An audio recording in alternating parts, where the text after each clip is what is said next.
Dr. Archer Crosley, and welcome to Real World Pediatrics. So, today I want to talk about losing weight again.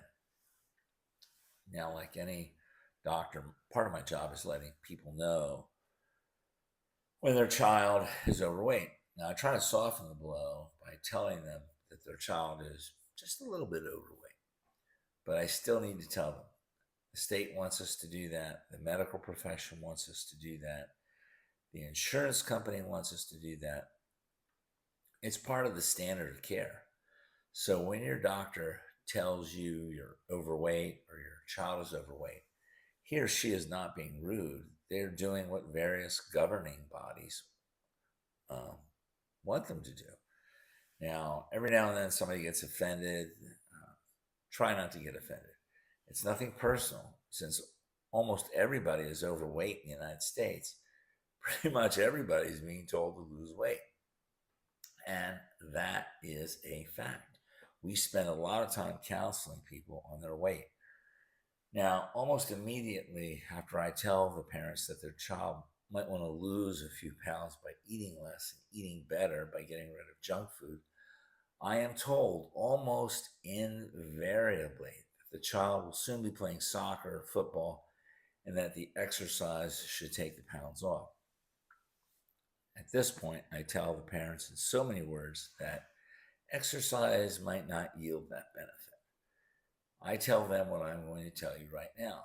You can exercise all day and not lose weight. You can run around the track for hours and lose barely a pound. And that is because running doesn't take off as many calories as you think it does.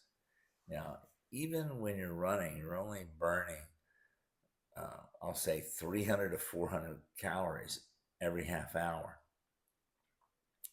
Here are the stats on energy expenditure. I'll put them up on the screen there for you. You can look at them. Now, as you can see, you'd have to run for a solid hour to take off 1.5 pounds. How many people are going to do that?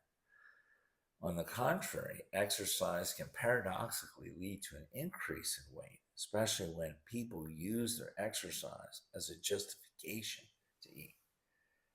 Well, I ran a mile. I guess I can go eat a couple pieces of pie. Actually, you can't. You ran a mile, which burned up maybe 100, 150 calories max, and you just ate 2 pieces of apple pie at 450 calories a pop. Now, you do the math on that.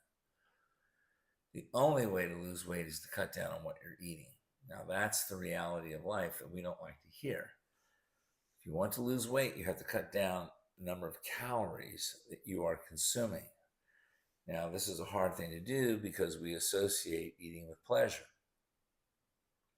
Let's face it, we're happy when we eat, and I'm no different than you. I've had a difficult time in my life battling weight. I'm not extremely obese, but I do have a spare tire around my gut. And it bothers me that I can't eat in the way that I'd like to eat. I don't like restricting my calories, but that's the only way to lose weight. Now, you can help yourself out by sticking to a high protein, low carb diet.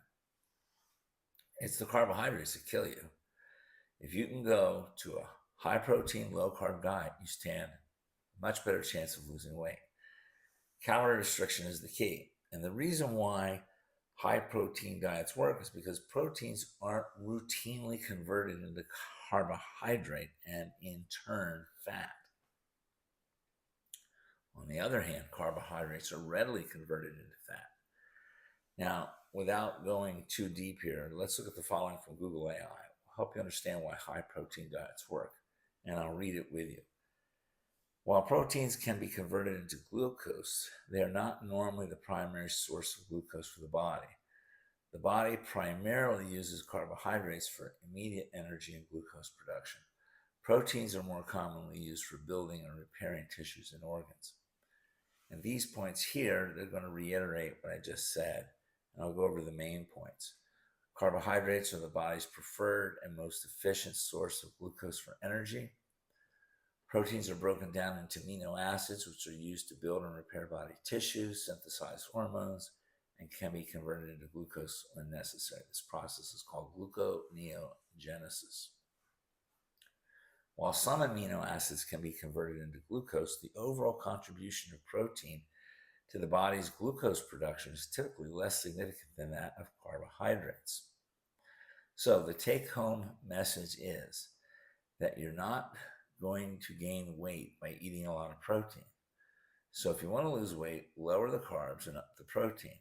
And forget about running around the track when it comes to losing weight. The school track and the hike and bikes in your local community are filled with legions, hordes of overweight people huffing and puffing around the track. Exercise is for mental and physical discipline, not for losing weight. Thank you.